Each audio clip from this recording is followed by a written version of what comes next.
Um, Hello, everybody, and welcome. My name is Stephanie Seliver. I am the Departmental Chair of Middle Eastern Languages and Cultures, also Associate Professor of Ancient Middle Eastern Archaeology. Thank you all for coming and joining us this evening.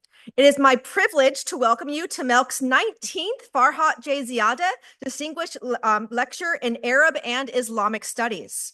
Before we introduce tonight's speaker, let me first offer my sincere thanks to everyone who helped plan and make this evening's event, including Selim Kuru, Terry DeYoung, Brianna Voss, and our program administrators, Paul Sissel, and program coordinator, Rick Aguilar. I'd also like to extend my deepest thanks on behalf of our department to all the people who have supported the endowments that make this annual event possible. We could not have made it 19 years without your help. Many of you are in the audience today, and your continued generosity truly makes a difference. The Farhat J. Ziadeh Endowed Fund, started in 2001, has allowed us to strengthen our educational reach, showcase the most outstanding scholarship in Arab and Islamic studies, and to publish these presentations, which can all be found on the departmental website, including this one by tomorrow afternoon. The MELC department continues and will continue to host and co-host colloquiums, meet and greets, lectures, workshops, and other important events, bringing the most current scholarship on the Middle East here to Seattle and to our UW community. If you have the means, please consider donating to the Farhat J. Ziadeh Endowed Fund or the Friends of MELC Fund. Information on both can be found on our departmental website. Tonight's event in particular is in honor of and in memory of our founder, Professor Farhat Ziadeh, whose contributions to the field of Islamic law, Arabic language, and Islamic studies are truly unparalleled, and whose influence in the field reverberate to this day. We sadly lost Professor Ziadeh in 2016 and his wife Suad in 2022. Both were unceasing supporters of the MELC program in particular and of Middle Eastern studies in general here at the University of Washington. The Ziadeh's memories live in both the scholarship they left behind and most especially in their beloved family and friends. Professor Ziadeh's service to the discipline is matched only by his decades of administrative leadership, the development of Middle Eastern studies here at the University of Washington. Without him, both our department and the Middle East Center would not exist. It is only fitting that we honor Professor Ziadeh with tonight's presentation. I can also take this one moment outside of this to say we have a QR code here for your use. If you have any questions now or at any point during or after the talk, you can scan onto this. This will be up the whole time, and you can write your questions, and we'll have a question and answer session at the end. I now welcome to the podium Professor of Arabic, Terry DeYoung, to introduce tonight's speaker. Thank you.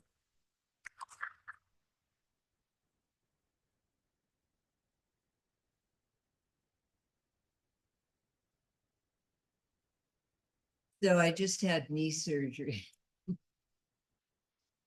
And I'm a little bit slow getting up here, but that'll give you a chance to stretch your legs. But I'm delighted to present some preliminary remarks from one of my former students. Great. It's always tricky figuring out where the microphone is. Lina Halaf Tufaha.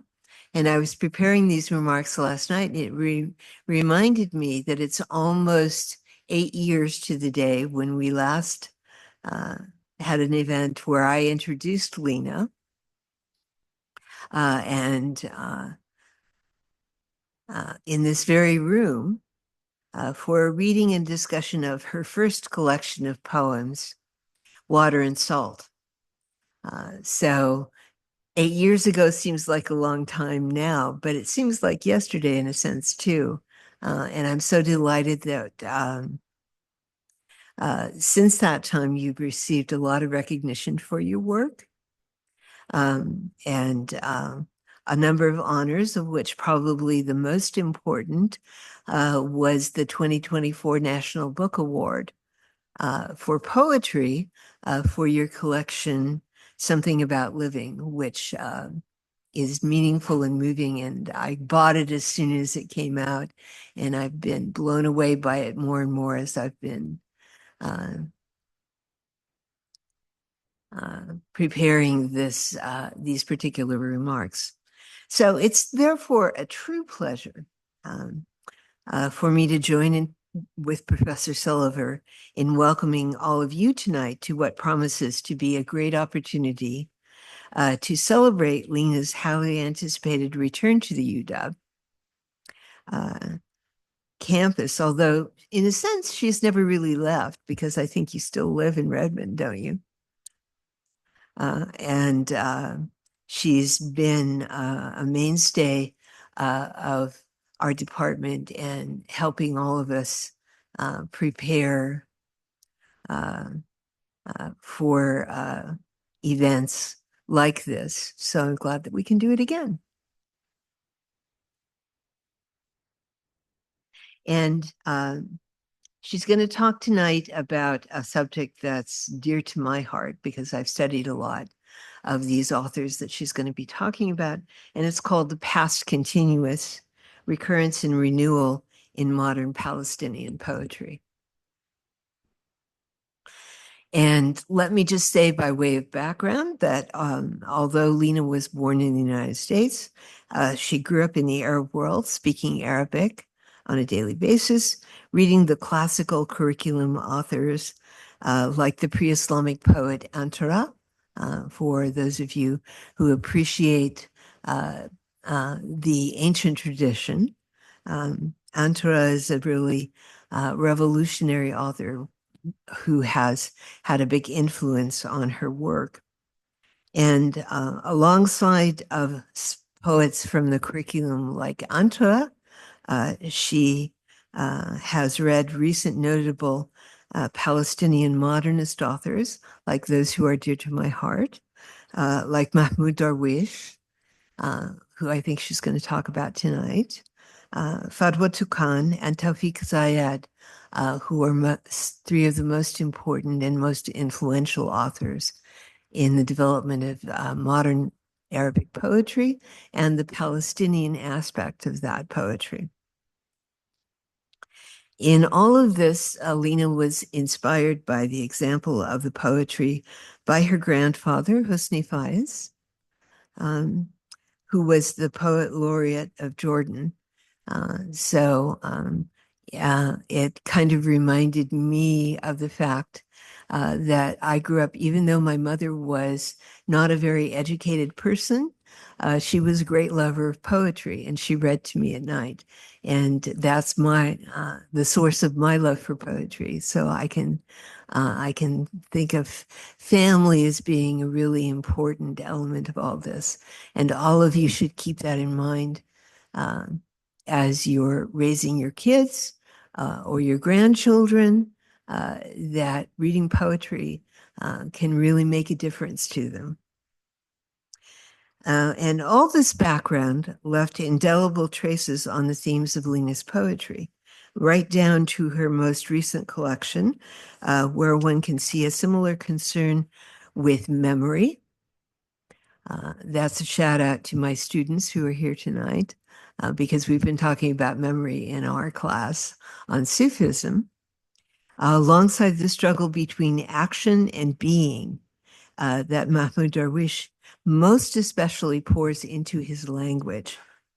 The Iraqi poetess, Nazik al-Malaika, another person who I've done considerable work on, and who was also an influence on Lena in her growing up, used to praise the importance of action verbs as a sign of the genius of Arabic poetry, doing things.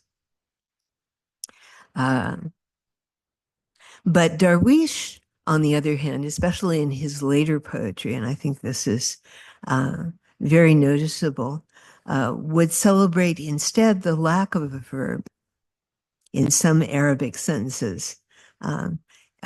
Basic, for those of you who know the Arabic language, the most basic kind of is sentence doesn't have a real verb in it at all.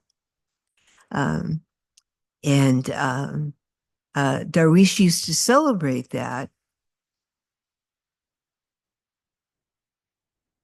as reflective of the power of presence and of the determination of his people to persist. And I think that this is something that I took away from Darwish when I worked on some of his later works. For Lena, I think language is, and she's, of course, uh, most open to say what she feels about her own poetry. But I think reading her poetry, language is more of a site of struggle between these two poles, between Nazik al-Malaika, who is so focused on verbs and action, and Darwish, who is, I think, more focused in some of his later work, especially on stillness and remaining uh, and the power of actual presence.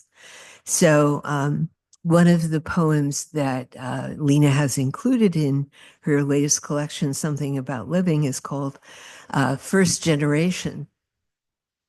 And one can see this at the end of that poem very clearly, I think.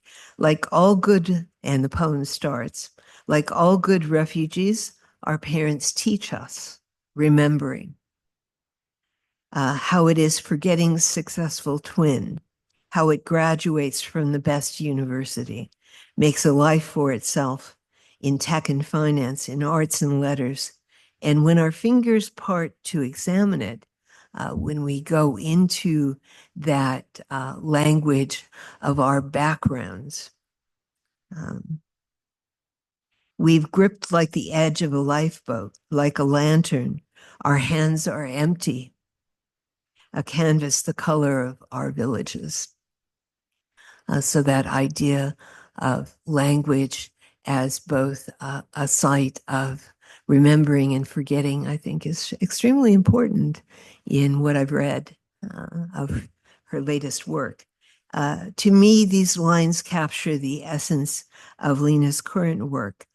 Dynamic discomfort, I think, is the best way to describe it. Filtered through the lens of language or language's diluted ability to adequately express our experiences at times. So I'm hoping that that will be something you would be willing to talk about tonight. And let me just, for some of my students who are here from last quarter when I taught the Quran, let me just conclude by saying that one of the greatest experiences I had when Lena was an undergraduate taking classes in the NILC department, although she ended up graduating in the comparative literature department in 2008, she took a number of classes with me. And one of them, in one of them, she wrote a paper on Surah 55, Ar-Rahman, the Merciful, which is often characterized as the most poetic of Quranic surahs. I frequently reread her project before I teach about, I have frequently reread her project before I teach about this surah, as I did a few weeks ago this last winter quarter. And I'm always impressed by how even then Lena rendered with such precision and feeling and empathy the essence of a text that continues to speak relevantly to us with a divine voice that is intimate and majestic at the same time. I've shared with my students some of Lena's observations over the years that she wrote in that paper, as I did this year. And they've always been impressed by how someone their own age, because back then in 2008, you were in a class as an undergraduate, how someone their own age could respond with such skill to a text that is so essential a part of the ancient Arab and Muslim cultural heritage, Aturath, for those of you who know Arabic. And this year, in addition, I was inspired in my lecture by one of Lena's early poems, The Rules of Recitation, which seems to me to capture perfectly the sometimes mysterious and always moving connection between poetry and scripture that is so much a part of the Arab and Islamic tradition. And the poem starts, what you need to know is that reading is an act of worship. And the word sacred. More than meaning, there are mysteries in the curve and sway of the sound. And the sound, and remember, she's writing her paper about Surah Ar-Rahman, such a very poetic surah. And the sound lives in your breath, and you were born to praise. So your work still inspires me. It's still very much alive to me. And I think that you truly bring to a new generation and a new language, English, but obviously Arabic as well, the proverbial confirmation of Arab poetic genius. When God gave ability to humankind, he bestowed it on the brains of the Greeks, the hands of the Chinese, and the tongues of the Arabs. So tonight, I hope you'll join me in that spirit, in listening to Lena's remarks this evening. So that's all I have to say.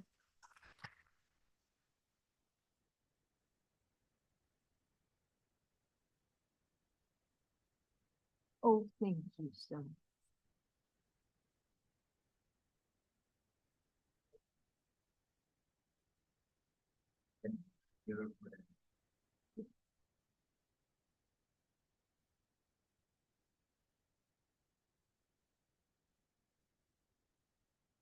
Good evening, everyone. Thank you very much, Terry, for that beautiful introduction. And thank you to everyone in the department for hosting me tonight.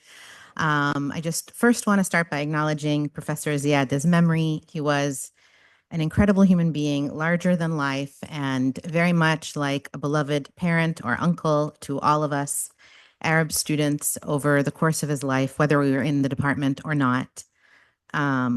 And so it's really the honor of a lifetime to offer these remarks to you tonight for the Ziadeh Distinguished Lecture.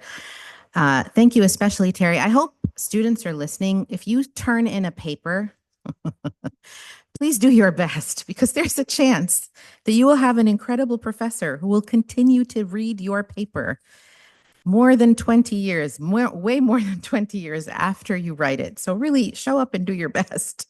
I've heard this story before and it blows my mind every time. That is amazing. And I'm so grateful. So thank you. Thank you so much. Tonight, I'm going to do something a little bit different. I have felt, although this year or in 2024, my book came out and it got all this wonderful recognition, I have felt somewhat estranged from writing over the course of the past 18 months, not really feeling especially generative given the events unfolding around us. So my anecdote to that has been to dive deep into the work of other writers and to really study it and celebrate it and try to find my way through it. So my remarks today are not especially about my writing, but I will end on one of my poems. And then if you want more, we can talk more about mine. Just to set this up, I want to say that there are many, many poets who I refer to in these remarks. All of the poets I refer to were part of a subscription program that I worked on in 2024 with Seattle's poetry-only bookstore. We are lucky in Seattle to have a poetry-only bookstore called Open Books. Yes, if you haven't checked it out, you're missing out and you should go check it out. It's in Pioneer Square. And so with Billy, the owner of Open Books, and Hala Saleh, who's a local Tatriz artist, we worked on this subscription for 12 months of Palestinian books. And the authors I mention in my remarks are all from that subscription. And the epigraph for this talk is from Mahmoud Darwish, who says, "We pay attention to literature's weaponry, which is powerful enough to hide treason under the cover of, quote, disgust with politics, that is, with having to struggle, and also to claim sanctity and joy in dreaming." I have spent the past few years immersed in modern Palestinian poetry, in the broadest sense, reading and rereading the works of living poets writing in Arabic from Palestine and their various exiles, as well as Anglophone Palestinian poets in the United States, Canada, and Australia. I read books by poets living and departed. I translated the works of poets from Ramallah, Gaza, and Haifa, and I edited various series in literary magazines to introduce this wealth of work to a wider readership. My plan for this essay was to write about the themes and variations that I noted across these works.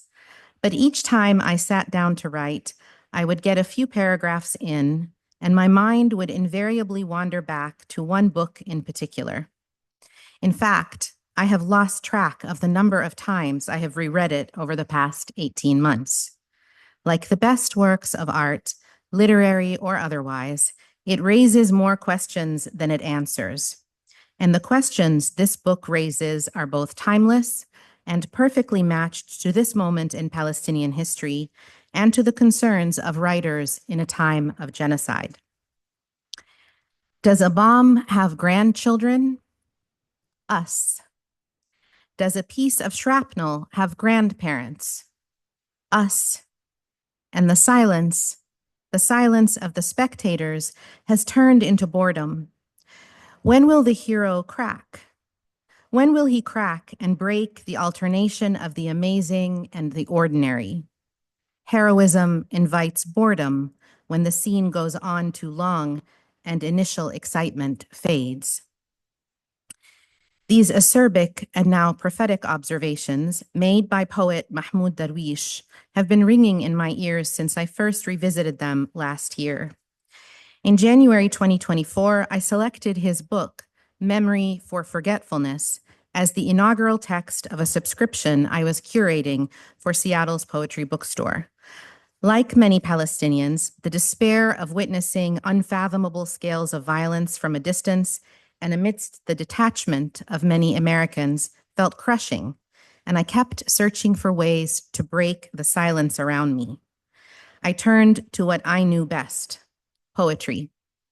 For each month of the year, I would select a book of poems by a Palestinian poet in English or translated from the original Arabic, and I would include a brief introduction to it. A local artist designed a tatriz pattern for a bookmark to accompany it. Our monthly conversations about the books and the traditional art of Palestinian embroidery anchored us, as we quietly hoped that each next month's selection would be accompanied by a note about the end of the genocide. That hope was never realized. While it may seem a little obvious to choose a book by the greatest known Palestinian poet to inaugurate a series on Palestinian poetry, this particular text serves as a uniquely insightful companion to the times. Memory for Forgetfulness is the diary of a single day in August 1982, the date of the Israeli occupation forces' invasion of Beirut. The invasion followed a crushing 67-day siege during which the IOF pounded the city from sea and air, cut off water and electricity, and spared no cruelty in an effort to punish Palestinian resistance fighters and their Lebanese allies, as well as the civilian population of Beirut's citizens and refugees. The siege ended by driving out the fighters and most of the PLO's leadership, which had been based there since the early 1970s. Fighters were loaded onto ships and sent away across the Mediterranean to Tunis. This journey was devastating to the already exiled Palestinians, not least because it left thousands of refugees in camps in Lebanon, defenseless amid a savage sectarian war. A few weeks after the fighters' departure, between September 16th and 18th, 1982, over 3,000 Palestinian refugees were brutally massacred in Sabra and Shatila camps in Beirut by Israel's proxy militia, the Phalange. Palestinians who had spent decades shaping a national liberation movement to confront the ongoing catastrophe of displacement and loss of homeland that began in 1948 were literally and figuratively cast out to sea. The cataclysmic fall of the Palestinian liberation movement in Beirut was another iteration on the continuum of Nakba. Memory for Forgetfulness is a text born out of that collapse, of a recurring abandonment of Palestinians and their decades-long struggle. The book, written from his exile in Paris, was Darwish's incandescent description of the precipice of that collapse and an unflinching literary record of an attempt at annihilation. In Memory for Forgetfulness, he writes of the long day of invasion as an extended Palestinian moment, a synthesis of all the annihilatory violence that Palestinian bodies and the body of Palestine have had to endure since the onset of Nakba.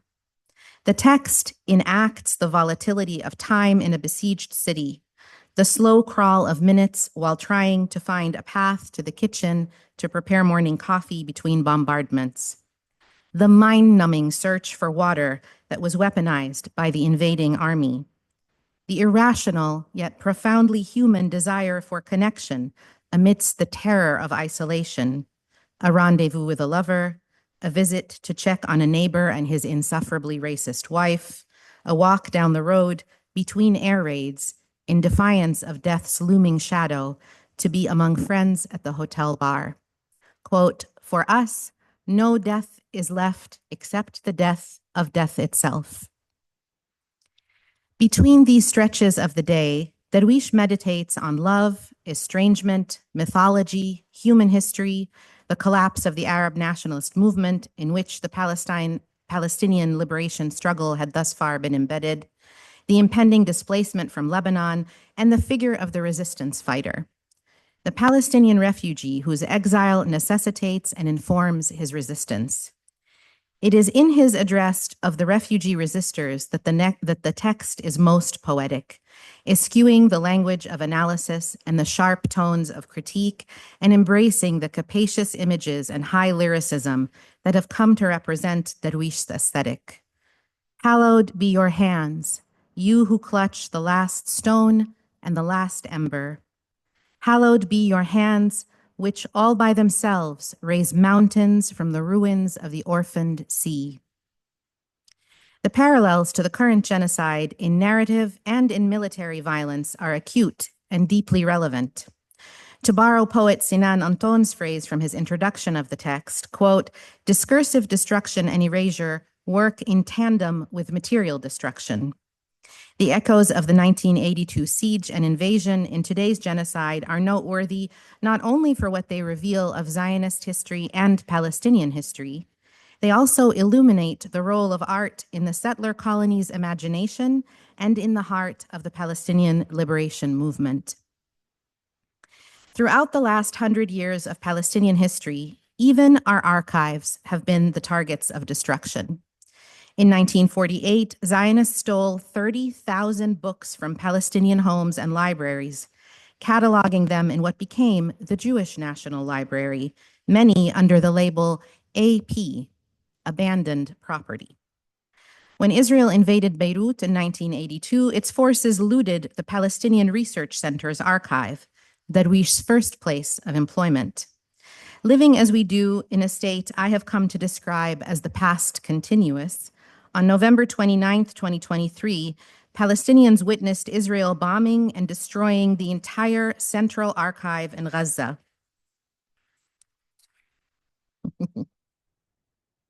Sorry about that.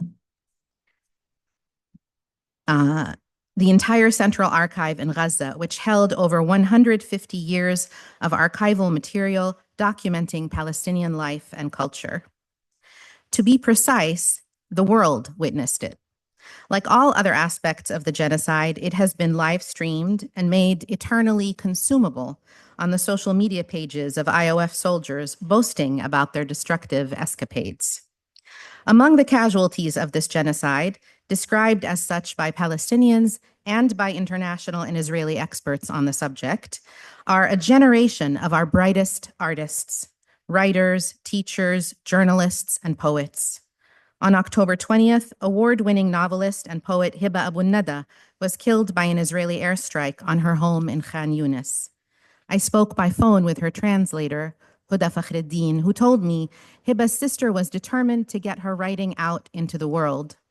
I am haunted by a phrase in our conversation. They are trying to recover her laptop from beneath the rubble. every part of Palestinian life, our words, our work, our cities, our bodies, our memory, all beneath the rubble. On December 7, 2024, the IOF killed beloved English professor, writer, and editor Rifat Al-Arair, along with his sister and her children. Rifat's students and friends shared a poem entitled If I Must Die on Twitter that he had written previously, and it became a prescient self-eulogy. And then, like the kite it describes, the poem took flight, and readers from all over the world began to offer their translations of it on social media. Within days, his poem had been translated into over 100 languages, often with the preface, "This is a translation to the best of my ability." A crowdsourced popular anthology was born, and the poem began to appear on homemade kites at protests around the world. In the settler colony's imagination, all records of Palestinian life, including the creative record of art, are a threat.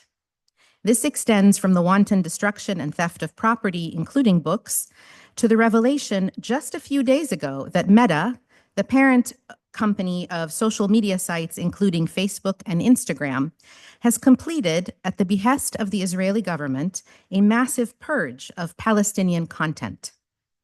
The oversight efforts are run by something called the Integrity Organization, a group led by former Israeli military officers and advisors, including one Jordana Cutler, who now also leads public policy for Israel at Meta. Ms. Cutler's efforts included, quote, targeting content mentioning Palestinian writer Ghassan Kanafani. The absurdity of assassinating Palestine's preeminent novelist with a car bomb in 1972, only to chase his ghost across cyberspace in 2025, cannot be overstated.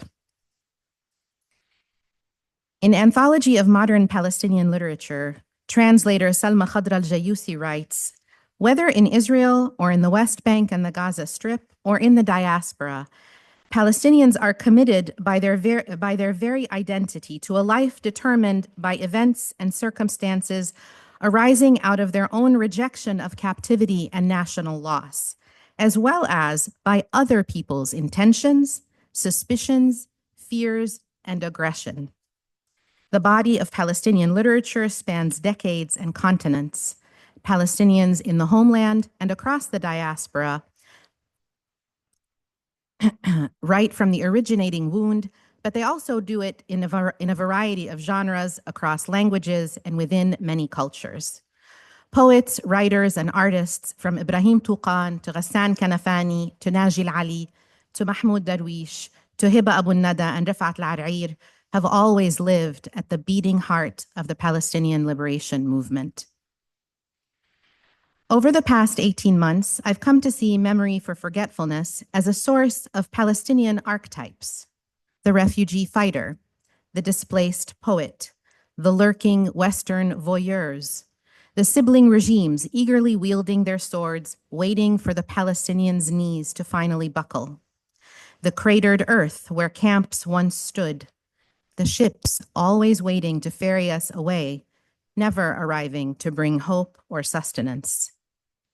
And over the course of the poetry subscription, I came to recognize several themes articulated in Memory for Forgetfulness that poets writing alongside Darwish or decades after him in English and in Arabic have explored in their own work.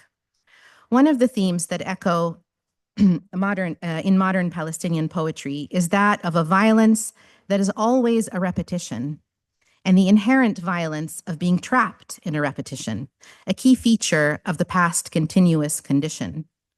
Ramallah-based poet Ahlam Bsharat has an interesting take on this violence in her poem, Come Here, Death, and Let Me Feed You. Quote, I choose one death over another, she writes, insisting on a gradient, a differentiation, even amidst the banality of carnage. This one is an elegant death. This one, a terrified death. This one, a great death. This one, a beautiful death. This is a death that was tardy, but finally arrived. This is a death that never did. In her debut collection, 13 Departures from the Moon, California-based poet Dima Shahabi writes back to Darwish, borrowing the opening line of his poem, Your Night is of Lilac, Layluki min Laylak, for an epigraph. She takes the images that illuminate his love poem and crafts her own ghazal, ending each radif or second line of the couplet with lilac, a play on the Arabic translation of ghazal, which is typically a love poem. She nods to the Darwish original, but expands on the metaphor, threading scenes of the past continuous and its inherent violences among the sensual and the spiritual. I will return one day, she says, to light the lamp of my snuffed out country, to translate the original protocol of lilac. The Sufis say that everyone is to blame in a time of war, while they row their night boat towards waterfalls of lilac. Darwish is said to have written his long poem in praise of the high shadow in his final days in Beirut, or shortly after his departure. The lore even suggests it may have been written on his journey across the Mediterranean. A section of the poem is embedded in Memory for Forgetfulness. It is preceded by a dialogue in which a friend asks Darwish, "What are you writing?" And he replies, "I'm stammering out a scream." The words of this particular section of the poem, with its ominous opening lines, سقط القناع عن القناع, the mask has fallen from the mask, came roaring out of the past last year, with Palestinians the world over recalling and sharing excerpts of it on social media as the genocide's ferocity escalated. You have no brothers, my brother, no friends and no forts, my friend. You have neither water nor cure, no sky, no blood, and no sails. There's no going forward and no turning back. Besiege your siege. There's no escape. Your arm has fallen. Pick it up and strike your enemy. No escape. I fall beside you. Pick me up and strike your enemy with me. For now you are free and free and free. The longer poem is a eulogy for the Arab national movement after Beirut, and the scream that Darwish stammers out is delivered in wave after wave of grief and defiance. But beyond the eulogy, Darwish's poem is imbued with the tension of this new freedom, born of abandonment. That tension of what freedom actually costs, what it entails, is captured exquisitely in the final lines of the poem Violence by Florida-based poet Zena Sous from her collection A Theory of Birds. Quote, in a high school history class, white children raised their eyebrows when I raised my voice. I don't know what they thought I was capable of. I wish I was more capable of it.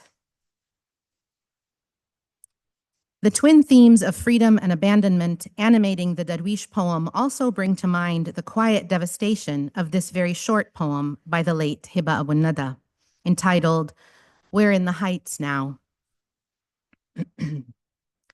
Teachers free of their crowded classrooms, their voices no longer shouting to be heard. New families without pain or sadness.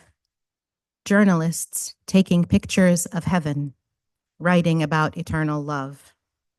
All of them are from Gaza. There is a new Gaza in heaven without siege, taking shape now.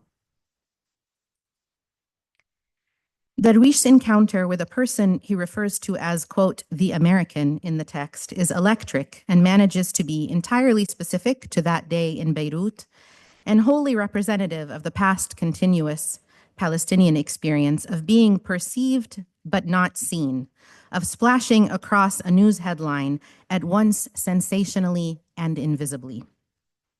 The encounter opens with the delicious barb, then descends upon us the American who appears when he should disappear. The American whose fascination, quote, with a war that serves only to supply him with a wealth of material, ushers in a scene about the vagaries of do you condemn and do you recognize, the decades-old refrain always delivered by the barrel of a gun. The need to reassure those who claim the mantle of eternal fear and to reify their hostile campaign of eradication must override even the basic work of Palestinian survival. Darwish says, quote, "The victim must concede the right of his killer to kill him, and those buried under the rubble have to declare the legitimacy of their slaughter." New York-based poet Hala Alian writes into this predicament in her own poem, Naturalized. "In the staff meeting, I stretch my teeth into a country when they congratulate me on the ceasefire, as though I don't take Al Jazeera to the bath, as though I don't pray in broken Arabic. It's okay. They like me. They like me in a coffin. They like me when I spit my father from my mouth." Amman-based poet Brahim Nasrallah's poem Palestinian laments the same. "I was silent and nothing came of it. I spoke and nothing came of it. I cursed, apologized, and nothing came of it." This long poem builds, recedes, convulses, and shatters in time with the 558 relentless days of genocide, enacting its terse lines, the vulgarity of the demand and the futility of compliance with it before a numbed world that has partnered in its choice of silence in the annihilatory act. I wrote about the river and the sea, about tomorrow and the sun, and nothing came of it. I wrote about oppression and depravity, purity too. I slept without a bite of bread. I dreamt without dreams. I woke up not missing my hands or feet or reflection in the mirror or the thing I call my soul. I died and lived. I lit myself on fire. I put myself out with my own ashes, and nothing came of it. Like Darwish in 1982, facing the blue Mediterranean horizon and the pitch-white unknown of the future, we Palestinians writing today find ourselves trapped in the past continuous of violence against our land, our history, our names, and our very existence. Metaphor's utility has fallen away. The sea is just the sea, as Darwish tells the young fighter in the book. Can poetry offer anything at this moment? Darwish suggests the following. I want to find a language that transforms language itself into steel for the spirit, a language to use against these sparkling silver insects, these jets. I want to sing. I want a language I can lean on and that can lean on me, that asks me to bear witness and that I can ask to bear witness to what power there is in us to overcome this cosmic isolation. I think of all that Darwish's work and the work of his contemporaries has offered to me, so far from the shore of a homeland and in the belly of the empire that ravages it. The poets writing today who study me do not necessarily provide answers, but two possibilities surface in the work of crafting a language to lean on and to overcome. In his poem Siege, Ramallah-based poet Ghassan Za'atan promises, quote, "We will remember all of them in our crammed days, and the road is the road, and grief still comes when we grieve." Za'atan is a contemporary of Darwish and lived and wrote in Beirut during the war. The poem is from his first book, Heroism of Things, published only a few days before the invasion of Beirut, and of which very few physical copies survive. Memory, personal and collective, steps up to build what unspeakable violence has repeatedly sundered. Memory that is not subject to geopolitical borders or tyrant verb tenses. Our days are packed. The road is the road. Grief still comes when we grieve. Who among us will sleep as night glistens like a sword? Who of us will forget? Memory's companion, the most Palestinian of instincts, far from the heroics of speech and the performances of endurance, is the second possibility. Darwish referred to this as the practice of raising hope, nurabbi al-amal. I have grown up knowing it as sumud, but most translations fall short. It is an intersection of a kind of stubbornness, of simultaneous rootedness and constant forward motion, eyes trained on the horizon when no land appears yet, with the certainty that it will, an unassuming acceptance of history's brutal arc, finally bending. Poet Zena Sus, Darwish's birthday twin, affirms it in her poem, Now Let's Brainstorm. What to call ourselves after the empire's fall? Obliquity, afternoon, sonorous with freckles, a sunbag reef, child, archipelago mouthed, body drumming, drum full of wings, spool of light, cumulus, return, return, return, return, return, return, return, ing. In my own work, when I try to answer Darwish's call, I find myself naming the root of memory, the root of action, the root of sumud, on the page, in the academy, on the street. In closing, I'd like to offer my own poem, Du'a, Against Cosmic Isolation. And this poem is also the closing poem in my book, Something About Living. Du'a. At the restaurant, the loudest sound is the ocean a few blocks away. A meteor shower is forecast, a once-in-a-lifetime event, but the freeway flush with headlights precludes us from viewing. The stars fall silently over us and the waves and the commuters. We review the menu. We help the waitress pronounce du'a. We talk about aging and what is left to risk. Love is paying attention, I remark, and you repeat it to me. Love is also the father who plants an olive tree for every newborn, trusting they will grow up to harvest it. Love is the elderly woman who stood inside Damascus Gate, knowing the settlers were on a rampage, knowing what her body would have to endure. Love is a story we never tire of telling, just as Shireen told it with a microphone and a camera. Love lives in many rooms, in the kitchen where Nadia teaches using only the Arabic names of ingredients, and in the car where Lema embroiders wine-colored roosters and cypresses on ancestral linen, waiting to pick up her children from school. Love is the children we carried at the protests, leading their own marches in the rain. Let the stars fall. I have no idea what hope is, but our people have taught me a million ways to love. Thank you so much.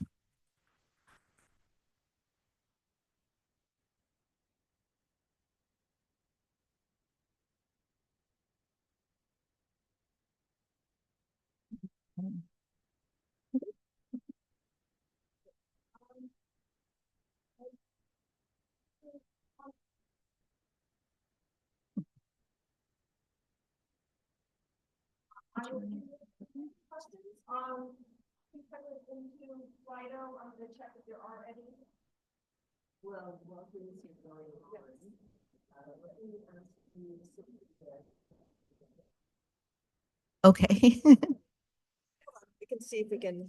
You want to try the mic? Is this working? Oh, yes.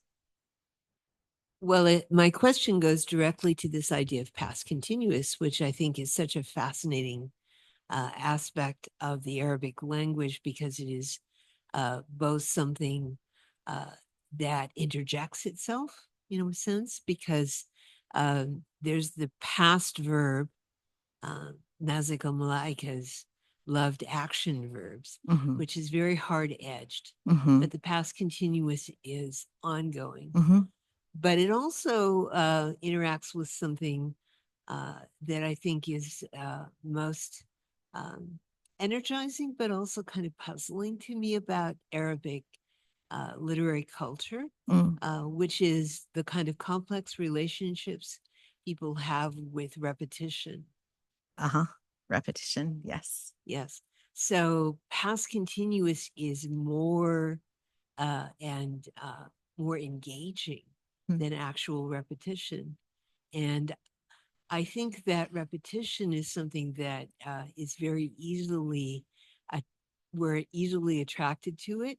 When I look at what's going on, and you're talking about Darwish's Memory for Forgetfulness in 1982. It's so easy for us to say, well, this has all happened. And I wondered what kinds of ways you engage with that, because I don't see a lot of repetition in your poetry. And now that you've brought up the issue of past continuous, I see more of that. Is that something that's part of your poetic practice? I think for me, the coining the phrase past continuous, actually, the first time I thought about it was when I attended a lecture by the late novelist Ilyas Khoury here at University of Washington, where he talked about the condition of Palestinians and the way in which he sort of introduced this idea to me that we're trapped in a repetition. But I thought about it in linguistic terms because I think that, I mean, first of all, language is my medium. That's what I work with.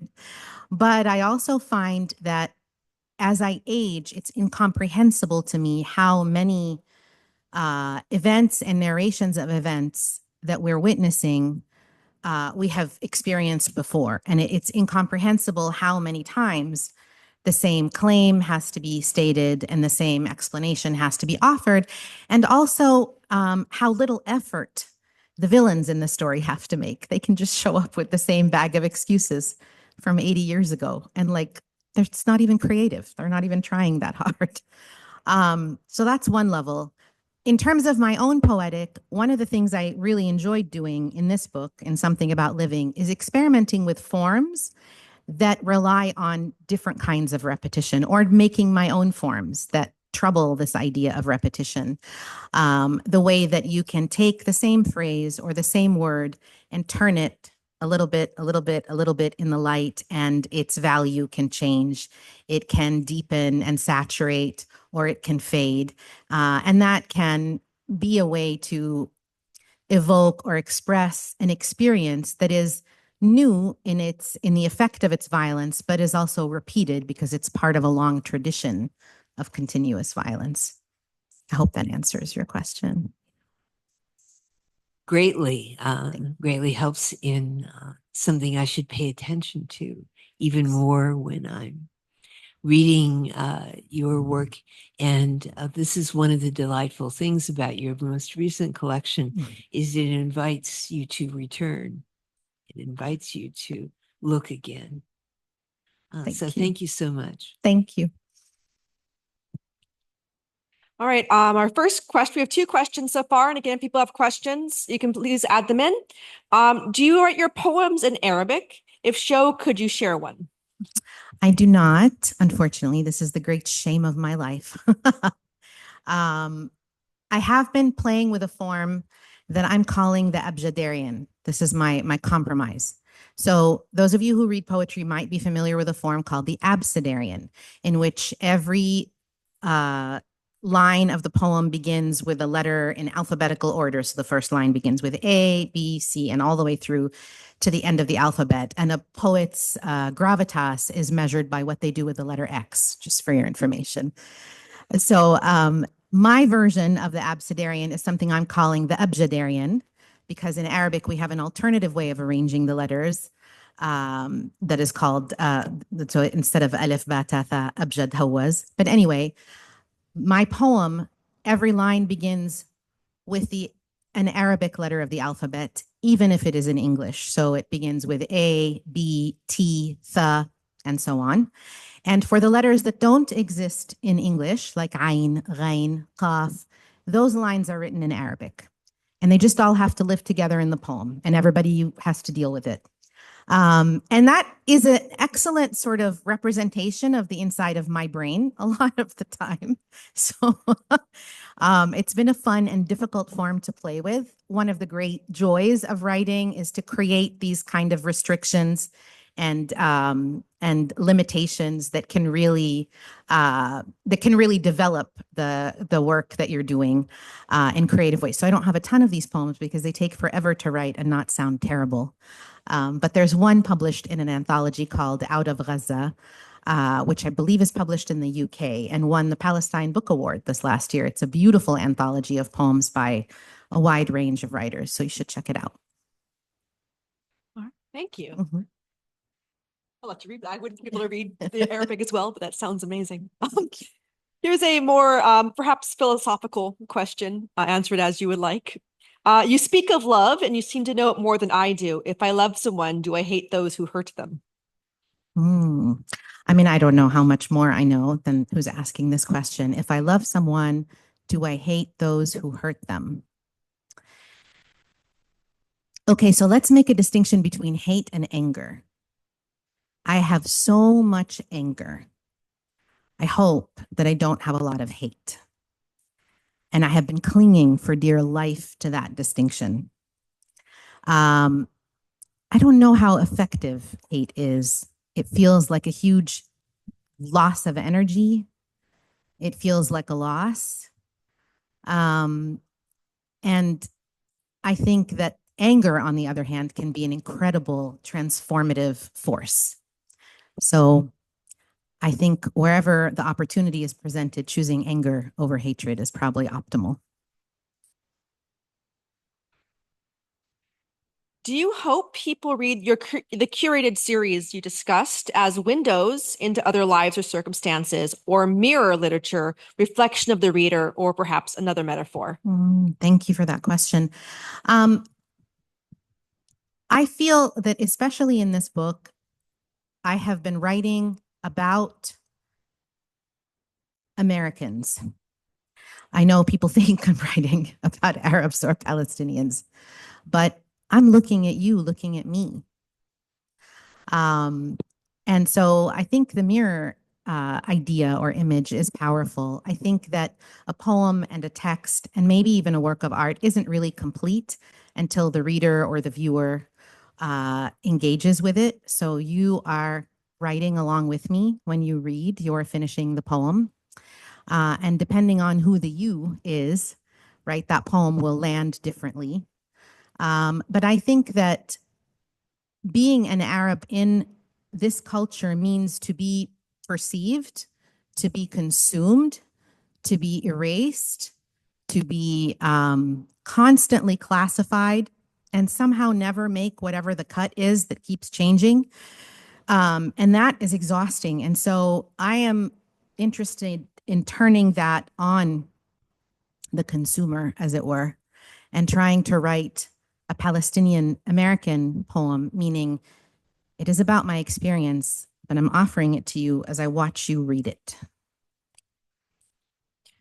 In Palestinian poetry, repetition techniques of anaphora and refrain are both commonly used. How do you see and feel them working differently? That's such a good one. I'm thinking about Surah Al-Rahman that Terry mentioned, the Surah 55 in the Quran. Palestinian poetry, like all Arab poetry, is rooted in a cultural Islamic tradition. And so in Surah Al-Rahman, for example, one of my favorite surahs to read, there is a beautiful refrain, فَبِأَيِّ آلَاءِ رَبِّكُمَا تُكَذِّبَانِ, that threads through the entire surah and that ties it together and that changes kind of the weather of the sections in the surah as you move through it. And so early on, my early education was in Saudi Arabia, my elementary school years, and I attended Saudi girls' school. So we spent a lot of time deeply reading Quran and memorizing it and learning the rules of recitation. And there are very beautiful rules. The tradition is incantatory and musical, and as well as understanding the meaning and the literal meaning, the metaphorical meanings, and the meanings in the context of the faith. And that kind of heritage, being steeped in that heritage, trains you in the possibilities of refrain in a really beautiful way. It trains your ear. And I would argue that anybody growing up in an Arab country has some degree of that, just because it's just in the air that you breathe. You hear the call to prayer 5 times a day as you're walking in the street. And that is a series of magnificent repetitions. And then there's also just the melodic scales of Arabic that are very much about repetition and alteration. So I think it's a musical tradition, and it's a tradition that is heavily reliant on those tools. I think anaphora is similar, but not exactly the same. But I see poets use both, because the other thing about Arab writers broadly, and especially Palestinian writers, is that we live all over the world in exile. And so we are engaged with and embedded in many other cultures, and we borrow and exchange with them. And so Palestinian literature is deeply influenced and affected by global literary traditions, and not limited to, its own borders. Thank you. Mhm. Archives destroyed, books buried under the rubble. Could you share your insights into novel ways of producing and disseminating poetry as an act of resistance? I have to write it, and I have to come up with novel ways to disseminate, because it's so hard, you guys. I am not the distributor. Distribution is a huge issue. I could talk your ear off about that, though. I have feelings about distribution of books in this country. I think, democratizing is a great thing. Put your poems online, print them out in zines. I have a friend here who knows all about, a poet friend, Rachel Edelman. You should go look up her work, who knows all about making beautiful zines. I didn't even know what a zine was until a few years ago. And I learned that people just do this beautiful thing where they like hand print their work in these objects of art that only exist in a limited number. And then when they're done, they're done. Like, anti-Amazon everything. Just, I think broadening the idea of where and how we can access art and poetry is important. And again, a shout out to the Arab tradition. So the poetry tradition in Arabic originally is an oral tradition, right? The desert poets that Terry referred to, that Professor DeYoung referred to, including Antara, my personal favorite, were poets who declaimed their magnificent poems like in the middle of the market in the desert, souk, uqav. This is the origin of the idea of the cipher. That's where that comes from.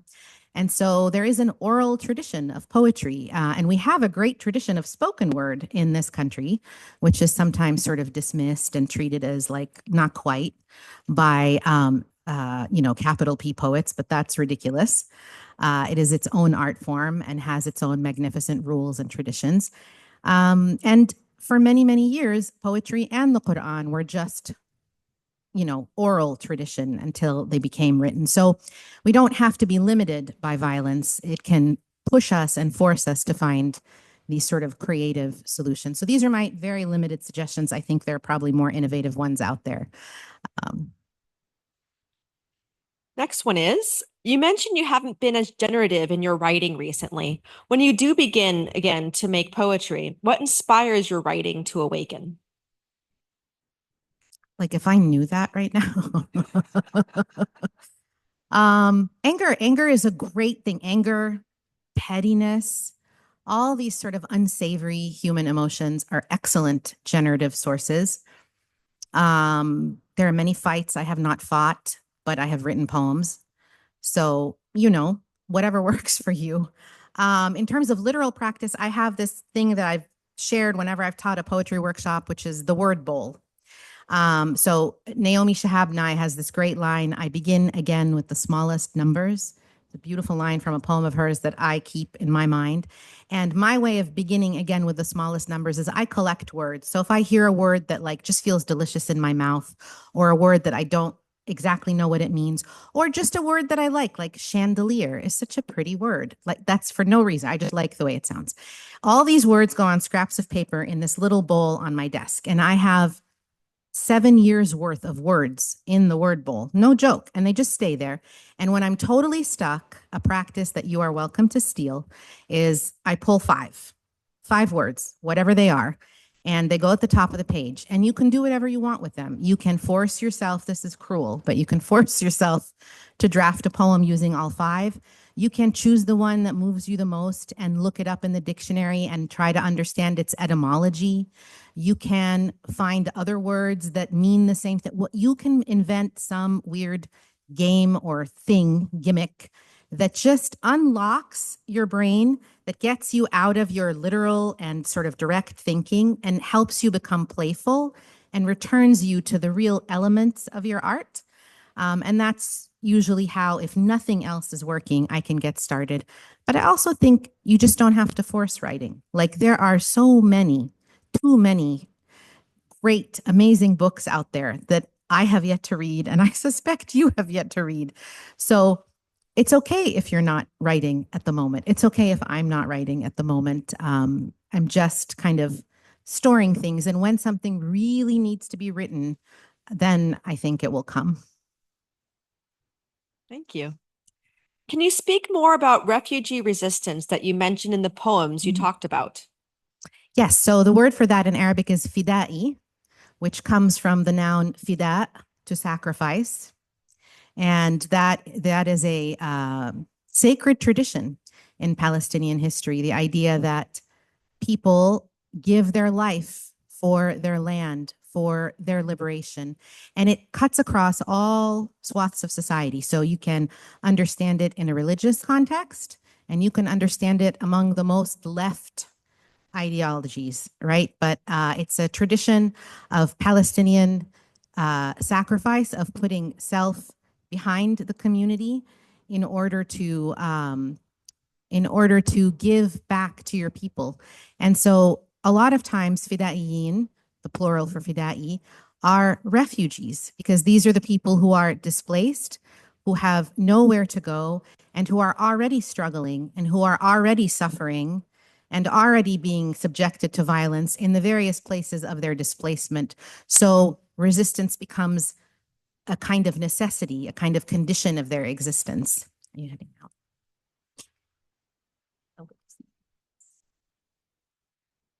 Thank you.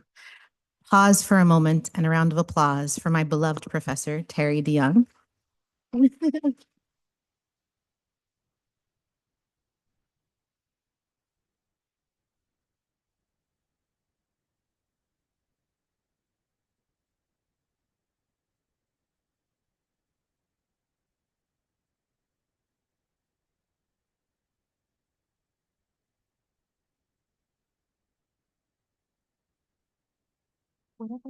Whatever you're comfortable with. Yeah. All right, so I think we're about close to the time. I do one last question here, perhaps. I'll go with this one. Your talk speaks to topics of great current interest. Why do you think the room isn't full? Are people afraid of poetry? Do you think it's poetry they're afraid of? Oh, subhanallah. I don't know if they're afraid. I don't think poetry is what's scaring folks. It's a scary time. It's okay to name that. It's a scary time. But I'll tell you a little story to end on, which is that right after 9/11, which was a different scary time, like in the first 48 hours when nobody really knew what was happening and everything seemed terrifying, but the George Bush administration was hell-bent on punishing Arabs immediately. I and many other Arab Americans felt really afraid. And then I heard that there was going to be a kind of, not exactly a rally, a sort of gathering at Westlake Center in downtown Seattle. And again, I can't really overstate how terrifying the time was. Like we didn't know who in power to trust. We also didn't know if there were going to be more like everything felt totally precarious and terrifying. And I decided that I was just going to go to that event. So I left my then 1-year-old daughter with my friend at home. And I just felt this deep urge to go and be among other people, not having any idea how that would land. And as soon as I got there, I learned a lesson that I've held on to all of these years later, which is the best place to be when you're terrified is out loud in the public square. The worst thing you can do is be alone and isolate. So, to be more explicit, it is a very terrifying time to talk about Palestine. It's even more terrifying than it was yesterday, and it will be more terrifying tomorrow. It's a terrifying time to advocate. It was also terrifying under the previous administration in different ways. But that's not how we stay safe, and it's not how we move forward. So it's possible that the room is empty in some parts because it's a sunny day in Seattle. It's possible that poetry isn't for everyone. And it's also possible that people are afraid. And if they are afraid, the best place to be is in public and together, insistent on saying Palestine out loud. Thank you so much for your time.